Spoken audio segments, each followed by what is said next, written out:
Go run to your mommy and talk about me all you want. Clean freaks, the lot of you. Brenda's voice cracked as she screamed the words that had been building inside her for 3 years of marriage, her frustration finally exploding in their Nashville kitchen like a pressure cooker that had reached its limit. Go run to your mommy and talk about me all you want. Clean freaks, the lot of you. Kyle stood frozen by the refrigerator, his phone still in his hand from texting his mother Judith about the state of their house, the evidence of his betrayal glowing on the screen between them. He'd been documenting Brenda's housekeeping failures for months, sending photos of dishes in the sink and unmade beds to Judith, who collected each image like ammunition for her campaign to prove her son had married beneath his standards. The final straw had been Kyle's suggestion that maybe Brenda should take some cleaning tips from his mother, since Judith's house always looked magazine perfect while theirs resembled what he charitably called organized chaos. The comparison felt like a knife twisting in an old wound, reducing Brenda's full-time nursing job and exhaustion to simple laziness in maintaining domestic perfection. Brenda had discovered Kyle's photo documentation 2 days earlier when he'd left his phone unlocked on their bathroom counter. Screenshot after screenshot of their lived-in home, accompanied by his commentary about Brenda's priorities and work ethic, had been shared with Judith like evidence in a case against her fitness as a wife.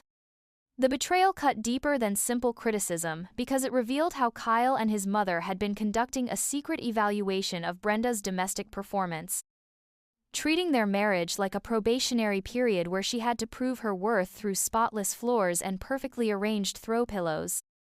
Kyle's response to her explosion was predictably defensive, claiming he was just seeking advice about maintaining household standards rather than conspiring against his wife with his mother. But Brenda had seen the timestamps on their text conversations, the daily updates about her failures, and Judith's encouraging responses about helping Kyle see the truth about his situation. The confrontation escalated when Kyle accused Brenda of being defensive about legitimate concerns, suggesting that maybe if she cared more about their home environment, he wouldn't need to discuss these issues with his mother. His tone carried Judith's influence, transforming their marriage conflict into a lecture about Brenda's character defects and inability to maintain proper standards. Brenda felt something fundamental shift inside her as she listened to Kyle parrot his mother's criticisms. She realized that their relationship had become a triangle, with Judith serving as the silent judge of every domestic decision while Kyle acted as her informant and enforcer. The dynamic had slowly poisoned their partnership, turning everyday living into a performance evaluated by impossible standards. Kyle's defense of his mother's involvement revealed how completely Judith had trained him to see Brenda's nursing schedule and exhaustion as excuses rather than realities.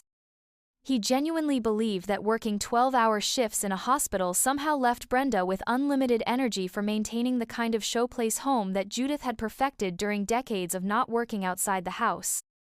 The cruel irony was that Brenda spent her days saving lives, coming home physically and emotionally drained from caring for critically ill patients, only to face criticism about dust on their coffee table and dishes left in the sink overnight. Kyle's inability to recognize the value of her work versus his mother's obsession with appearances showed how skewed his priorities had become. Brenda's breaking point came when Kyle suggested they schedule weekly visits from Judith to help maintain proper household standards until Brenda could learn to manage better. The proposal felt like hiring a supervisor to monitor her domestic performance, treating their home like a workplace where Brenda had failed her probationary period. The realization that Kyle saw his mother as more qualified to run their household than his wife crystallized everything wrong with their marriage into one devastating truth. He had never stopped being Judith's son long enough to become Brenda's partner. Brenda's response was swift and decisive. She began packing a bag while Kyle called Judith to report on their fight, his need for maternal validation more urgent than any attempt to resolve their conflict. The phone conversation confirmed everything Brenda suspected about their marriage's power structure. Kyle was essentially a conduit for his mother's control, rather than an independent partner capable of setting boundaries. Kyle's shock when Brenda announced she was leaving revealed how little he understood about the gravity of their situation. He'd assumed that Judith's involvement in their marriage was helpful rather than destructive, failing to recognize how his mother's criticism had systematically undermined his wife's sense of belonging in her own home. The final confrontation came when Judith arrived uninvited to mediate their conflict, bringing cleaning supplies and a lecture about the importance of maintaining proper household standards for marriage stability. Her immediate focus on the kitchen's imperfections rather than their relationship crisis showed Brenda exactly where Judith's priorities lay. Brenda's departure that evening was accompanied by a clarity she hadn't felt in years. Kyle and Judith could create their perfect, sterile environment together, maintaining museum-quality cleanliness without the inconvenience of someone who valued human connection over spotless surfaces. She refused to spend another day being evaluated by people who measured love through housework rather than mutual support and understanding. 6 months later, Brenda was living in a cozy apartment that reflected her actual lifestyle, comfortable, lived in, and judgment-free.